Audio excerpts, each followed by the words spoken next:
Hey guys, it's Anthony from ComicsHeatingUp.net. I'm back with Terry Hockness from HocknessComics.com. We're doing our new comic spec review video for May 17th, 2017. Each week, Terry Hockness and I go through the week's new releases and pick the ones that we think are going to be the best bets for speculation. This week is kind of a thin week. There's only a couple of books that either Terry or I were looking at. But before we get into the books, let's cover some of the news from the week. We got our first look at Happy this week, which is coming out on Sci-Fi. It has been ordered as a series, so it will be on the air, as will Krypton, which is the prequel to the Superman series. The 1990s Bad Girl comic book Razor is getting a movie. This has been out touring the film festival circuit, and it's definitely going to get a wider release at least.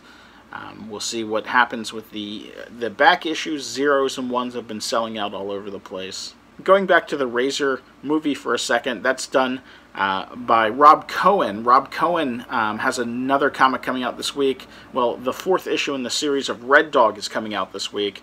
And if Rob's doing movies of other comics, it's probably a safe bet to guess that Red Dog will probably get a movie, as this is from 451 Media. 451's definitely looking at getting media deals for their books. And Rob Cohen, being a filmmaker now on Razor, or a comic book filmmaker, will probably look to get his comic turned into a movie or a TV show or some kind of media deal.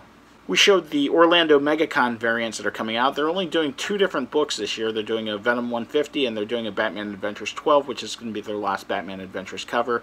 However, the Venom 150, they're releasing three different versions: a color, black and white, and a color version of a Venomized Mary Jane cover, and it's just a gorgeous Francisco Mattina cover. It's just really worth looking at. And don't forget, we're giving a set away on ComicsHeatingUp.net. This week we had a bunch of sellouts. Extremity number 3 sold out and is going back for a second print according to Image, as is Regression number 1. Regression number 1's been doing okay on the back the secondary market, especially some of the variant covers. Cullen Bunn released a very special variant on his website, which sold out fairly quickly and is already selling for multiple times cover price. Mindbender number 1 from Scout Comics sold out this week. It is going back for a second print. I got confirmation from Scout that the book sold out. The variants and the regular covers are doing well in the secondary market, so we had this one pegged. Also, all the copies of Negative Burn number 48, which has the first appearance of Alex in it, are pretty much gone. They've dried up. All the cheap copies that were out there have disappeared. And I suspect that if Mindbender keeps on the clip that it's on, we'll see some of the books relisted at much higher prices. Solar Flare number 2 also looks like it's sold out, and we will be seeing a second print on this one most likely. It's selling for about $10 on eBay, so not too bad for a $3.99 book. You can double your money on it easily. And don't forget, we're currently running a giveaway for Mindbender number 1, the 4 different covers: the regular, the B, the Comics Pro, and the Phil Hester variant, all signed by James Pruitt, over on ComicsHeatingUp.net.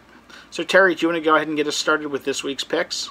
Thanks, Anthony. A few books on my radar this week. Yokai Watch is my big pick for the week. This is the Japanese manga, anime, and toy line that's been very popular there and now is coming to North America. So big potential for this book from IDW. My big book of the week is definitely God Country number 5, the Spawn black and white cover especially. All the black and white Spawn covers for Image books are sold out on Midtown this week. There are still some color covers of the Spawn covers left, but the black and white seem to be the way to go. God Country is already a big book, and throwing in a desirable variant makes this one even more popular. It is sold out, like I said, on Midtown, so it's worth the pickup. God Country has been the hottest back issue book of the year, and number 5 is out. There's a bunch of variant covers, and they've been selling out in advance of release. So lots of buzz still for God Country number 5 and the Spawn variant. So check these all out.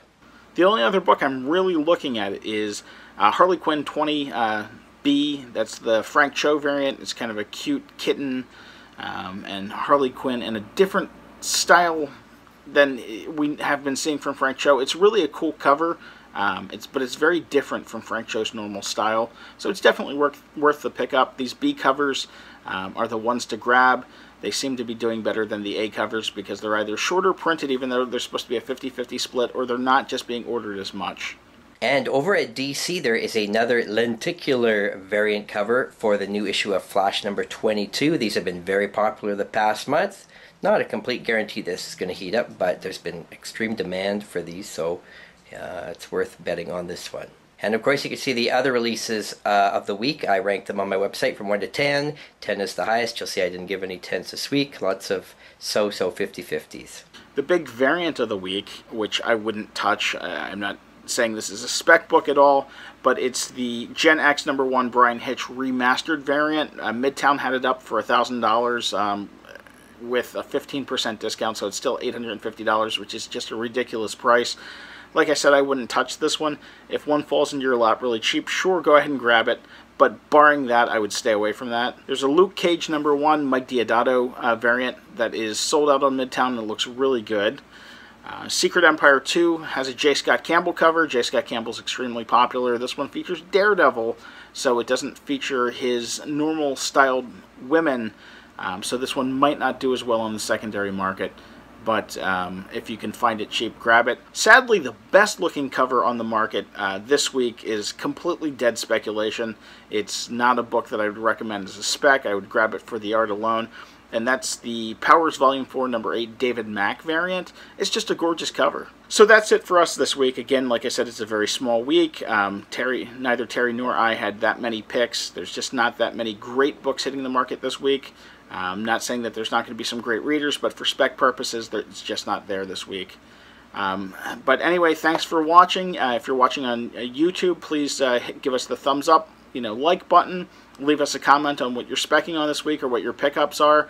And if you're reading on comicsheatingup.net, definitely leave us a comment in the comment section. And, again, let us know what you're specking on. Thanks for watching, guys.